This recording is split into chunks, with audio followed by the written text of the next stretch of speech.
Welcome to திவ்யாநிதின் YouTuber. இன்றைக்கி என்ன பார்க்க போகிறோன்னா, ஒரு ஃபுல் லன்ச் மெனு தான் பார்க்க போகிறோம்.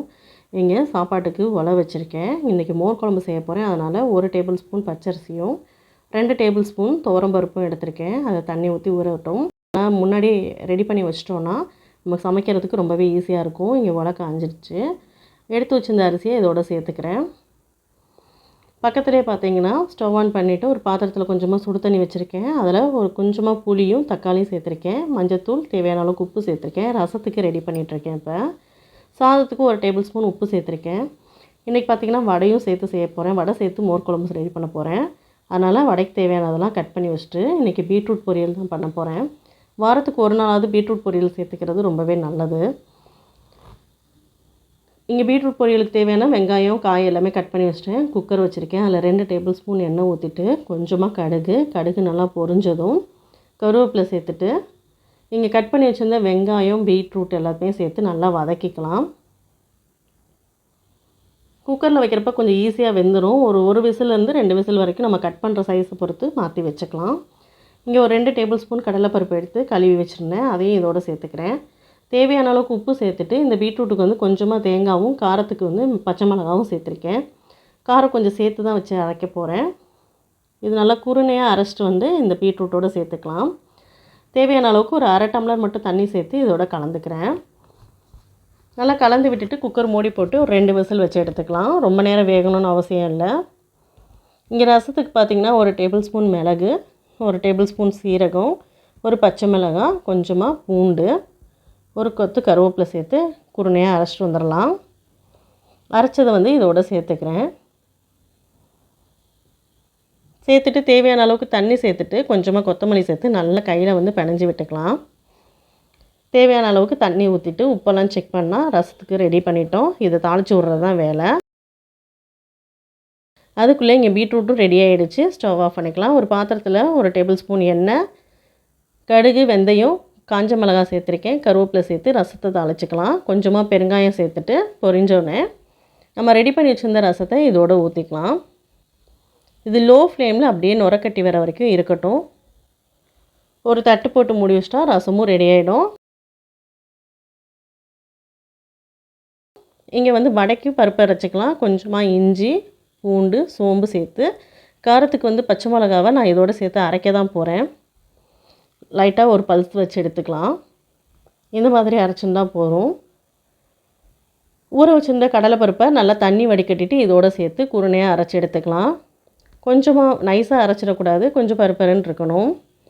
இப்போ ரசம் ரெடி ஆகிடுச்சு. ஒரு 1/2 டம்ளர் தண்ணி சேர்த்துட்டு ஆஃப் பண்ணிக்கலாம். அவ்வளோதான். இப்போ ரசமும் ரெடி ஆகிடுச்சு.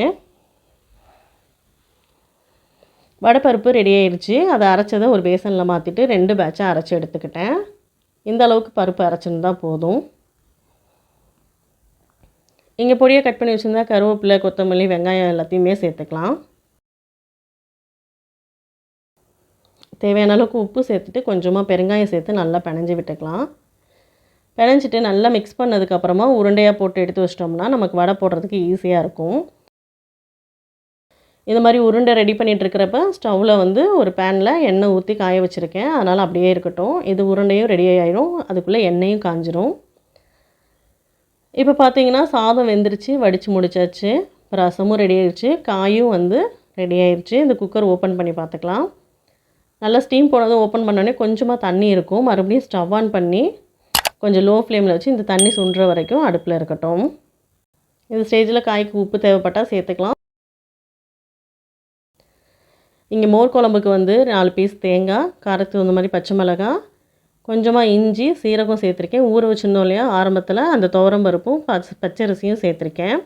நல்லா குருணையாக அரைச்சிக்கலாம். ரொம்ப நைஸாக அரைக்கணும்னு அவசியம் இல்லை. இங்கே ஒரு பாத்திரத்தில் ஒரு 2 டேபிள் ஸ்பூன் எண்ணெய் ஊற்றிட்டு கொஞ்சமாக கடுகு, கொஞ்சம் வெந்தயம் சேர்த்து நல்லா பொரிஞ்சதும் ஒரு வரமிளகாய், கொஞ்சமாக பெருங்காயம் சேர்த்து நல்லா பொரியட்டும். இங்கே கொஞ்சமாக குழம்புக்கு தேவையான அளவுக்கு மஞ்சத்தூள் சேர்த்துருக்கேன். சின்ன வெங்காயம் சேர்த்து நல்லா வதக்கிக்கலாம். மோர் குழம்புக்கு சின்ன வெங்காயம் ரொம்பவே நல்லாயிருக்கும். வெங்காயம் ரொம்ப நேரம் வதங்கணும்னு இல்லை, கூடவே கொஞ்சமாக கருவேப்பிலை சேர்த்துட்டு தேவையான அளவுக்கு உப்பு சேர்த்துட்டு அவ்வளோதான் வதக்கி விட்டுக்கலாம். இப்போ நம்ம அரைச்சி வச்சுருந்தோம் இல்லையா தேங்காய், பருப்பு, அரிசி எல்லாம், அதை வந்து இதோட அப்படியே சேர்த்துக்கலாம். தேவையான அளவுக்கு தண்ணி ஊற்றி கலந்து விட்டுக்கலாம். நான் ஒரு 2 டம்ளர் போல் தண்ணி சேர்த்துருக்கேன். நல்லா கலந்துக்கலாம். இது மட்டும் ஒரு 5 நிமிஷம் போல் கொதித்து வரட்டும்.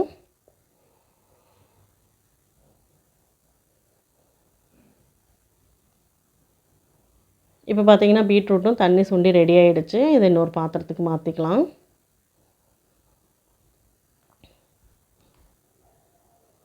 கடகடன்னு ஒரு அரை மணி நேரத்தில் இந்த சமையல் எல்லாமே முடிச்சிடணும். அவ்வளோதான். அதனால தான் இன்றைக்கி ஒரு ஃபுல் வீடியோவாக நான் இன்றைக்கி எடுத்து வச்சுருக்கேன். இதுக்கான லிங்க்கெல்லாம் டிஸ்கிரிப்ஷனில் இருக்குது. ஏற்கனவே மோர் குழம்பு வடை போடுறதுக்கான லிங்க் எல்லாமே டிஸ்கிரிப்ஷனில் இருக்குது. செக் பண்ணிக்கோங்க. இங்கே எண்ணெயும் நல்லா காஞ்சிருச்சு. நம்ம உருட்டி வச்சுருந்த வடையும் இந்த எண்ணெயில் தட்டி போட்டுக்கலாம். இப்போ குழம்பு ரெடி ஆகிடுச்சு. இது கூட நல்லா கடைஞ்சி எடுத்த மோர் தான் சேர்த்துருக்கேன். மோர் சேர்த்துட்டு ரொம்ப நேரம் அடுப்பில் இருக்கணும்னு இல்லை, ஸ்டவ் ஆஃப் பண்ணிக்கலாம். இந்த சூட்லேயே அது ரெடி ஆகிடும். இப்போ மோர் குழம்பும் ரெடி ஆகிடுச்சு. வடையும் ஒரு பக்கம் வெந்துட்டுருக்கு. கிட்டத்தட்ட ஒரு 30லேருந்து 40 நிமிஷத்துக்குள்ளே ஒரு ஃபுல் லஞ்சுக்கான மெனு முடிஞ்சிருச்சு. கடகடன்னு சமைச்சிட்டு நம்ம வேலையை முடிச்சிட்டோம்னா நம்மளுக்கும் ரெஸ்ட்டாக இருக்கும். ஸோ அடுத்த பேட்ச் வடையும் போட்டுட்டேன். அதுவும் வெந்து ரெடி ஆகிடுச்சு. சமைக்கிறோங்கிற பேரில் கிச்சனில் ரொம்ப நேரமும் நின்றுட்டு இருந்தால் நமக்கு அது சரியாக வராது. எவ்வளோ சீக்கிரம் நம்மளோட வேலையை முடிக்க முடியுமோ அந்த அளவுக்கு வேலையை முடிச்சிடணும். இப்போ நம்ம ரெடி பண்ணி வச்சுருந்த வடையை மோர் குழம்புல சேர்த்தாச்சு. இப்போ பார்த்திங்கன்னா சாப்பாடு, மோர் குழம்பு, பீட்ரூட் பொரியல், ரசம், வடை எல்லாமே தயாராகிடுச்சு. இந்த வீடியோ உங்களுக்கு பிடிச்சிருந்ததுன்னா லைக் பண்ணுங்கள், ஷேர் பண்ணுங்கள். மறக்காமல் நம்ம சேனலை சப்ஸ்கிரைப் பண்ணிக்கோங்க. தேங்க்ஸ் ஃபார் வாட்சிங்.